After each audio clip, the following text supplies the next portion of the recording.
नमस्कार, श्री स्वामी समर्थ.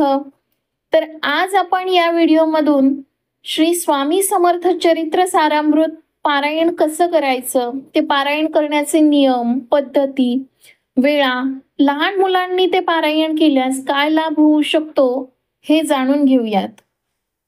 भिवू नकोस, मी तुझ्या पाठीशी आहे आणि अशक्यही शक्य करतील स्वामी या कालातीत शुभाशीर्वादावर विश्वास असणारे लाखो भाविक स्वामी चरणी लीन होत असतात. दत्तावतारी स्वामी समर्थ महाराज असंख्याचे श्रद्धास्थान आहेत. स्वामींची महती सांगावी तेवढी कमीच आहे. श्री स्वामी समर्थ महाराजांच्या संदर्भात अनेक ग्रंथ संपदा, स्तोत्रे, श्लोक, मंत्र असून भाविक याचा लाभ घेत असतात. श्री गुरु लीलामृत, श्री स्वामी चरित्र सारामृत हे अतिशय प्रभावी ग्रंथ मानले गेले आहेत. याचे नित्य नियमाने पारायण केल्यास तत्काळ फळ मिळू शकते अशी अनेक भाविकांची श्रद्धाही आहे आणि अनेकांचे तसे अनुभव देखील आहेत. श्री स्वामी समर्थ चरित्र सारामृत पारायण करायची इच्छा असल्यास कसे करावे, योग्य पद्धत कोणती, याची फलश्रुती काय सांगितली आहे ते आपण आज या व्हिडिओतून जाणून घेऊयात. अक्कलकोटच्या स्वामी महाराजांची न चुकता दररोज सेवा करणे कोट्यावधी भाविक आहेत. अनेक जण स्वामींशी घरातील सदस्य असल्याप्रमाणे संवाद साधतात. आनंद दुःख स्वामींना सांगतात, अडचणी समस्या सांगतात स्वामींना. यश प्रगती झाली तर स्वामी चरणी अर्पण करतात. स्वामींचीच कृपा आहे अशी भावना कायम ठेवून स्वामी सेवा अविरतपणे सुरू ठेवतात. स्वामींवर सगळी काळजी चिंता सोडून आपण आपले कर्तव्य काम अगदी प्रामाणिकपणा अनेक जण करत असतात. स्वामींची सेवा करण्याच्या दृष्टीने अनेक जण श्री गुरु लीलामृत, श्री स्वामी चरित्र सारामृत याचे नित्य नियमाने पारायण करत असतात. परंतु ज्यांना पहिल्यांदा पारायण करण्याची इच्छा आहे त्यांनी सर्वप्रथम याचे नियम, पारायण करण्याची योग्य पद्धत काय आहे, पारायण कसे करावे, पारायण कधी सुरू करावे, पारायण झाल्यानंतर काय करावे, अशा काही गोष्टी जाणून घेणे अत्यंत आवश्यक आहे. त्यानुसार संकल्पबद्ध होऊन स्वामी सेवा सुरू करावी. आता आपण पाहणार आहोत श्री स्वामी समर्थ चरित्र सारामृताचं पारायण कसे करावे. तर वास्तविक पाहता स्वामींच्या सेवेसाठी वेळ काळ पाहण्याची आवश्यकता नाही असे म्हटले जाते. असे असले तरी सोमवार, गुरुवार आणि पर्वणीचा काळ उत्तम मानला जातो. दशमी, एकादशी आणि द्वादशी या तिथींना 3 दिवसांचे पारायण करावे.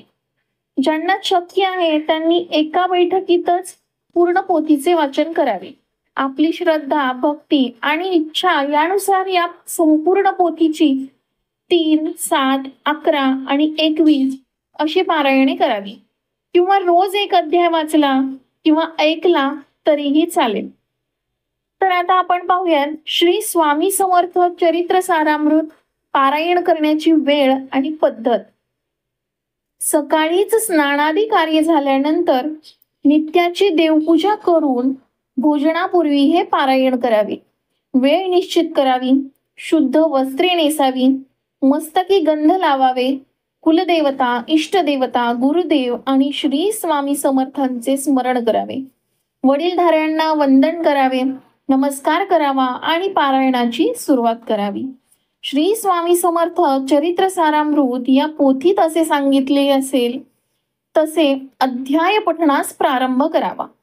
तत्पूर्वी एक दिवा कायम तेवत ठेवावा. पोथीला अक्षता फुले व्हावीत. पोथीला धूप दीप दाखवावं. मनापासून पोथीला नमस्कार करून पारायणाची सुरुवात करावी. तर आता आपण श्री स्वामी समर्थ चरित्र पारायण करण्याच्या प्रारंभी काय करावे ते पाहणार आहोत. तर उजव्या तळहातावर पळीवर पाणी घेऊन आपले नाव, तिथी, दिनांक आणि वार यांचा उल्लेख करून आपण कोणत्या इच्छापूर्तीसाठी हे पारायण करीत आहोत हे स्वामींना सांगून संकल्प करावा. तो उद्देश सफल व्हावा म्हणून श्रींची प्रार्थना करावी. हे झाल्यावर पळीभर हातात घेतलेले पाणी ताम्हणात सोडावे. निर्माल्य आणि हे पाणी नंतर तुळशीला टाकावे. तर आता आपण श्री स्वामी समर्थ चरित्र पारायण करण्याची व्यवस्था कशी करावी हे पाहणार आहोत. श्री स्वामी समर्थ चरित्र सारामृत पारायण करताना चौरंगावर उत्तम वस्त्र ठेवावे. त्यावर श्री स्वामींची मूर्ती किंवा फोटो ठेवावा. रांगोळी काढावी, समई लावावी, गंध, पुष्प, धूप, दीप, नैवेद्य या पंचोपचारांनी श्रींची पूजा करावी. आसनावर बसून श्री स्वामी समर्थ म्हणून पोथीला वंदन करावे. त्यातील अर्थ नीट समजून घेणे, शांतपणे वाचन करावे. या समयी श्री स्वामी समर्थ महाराज आपल्याबरोबर साक्षात बसले आहेत असा भाव असावा. चित्त प्रसन्न असावे. वाचन झाल्यावर स्वामींना गंध, हळदी कुंकू आणि फुले अर्पण करावीत. धूप, दीप, नैवेद्य दाखवून आरती करावी. प्रसाद मनोभावे ग्रहण करावा. पारायणाची सांगता झाल्यावर यथाशक्ती दान करावे. तर आता आपण श्री स्वामी समर्थ चरित्र सारामृत पारायण करण्याचे विशेष नियम पाहणार आहोत. वाचन करताना मन एकाग्र ठेवावे. इतर विचारांना दूर ठेवावे. शब्दांचा उच्चार योग्य रीतीने करावा. वाचनाचा अर्थ समजून घेऊन त्याचा विचार करावा.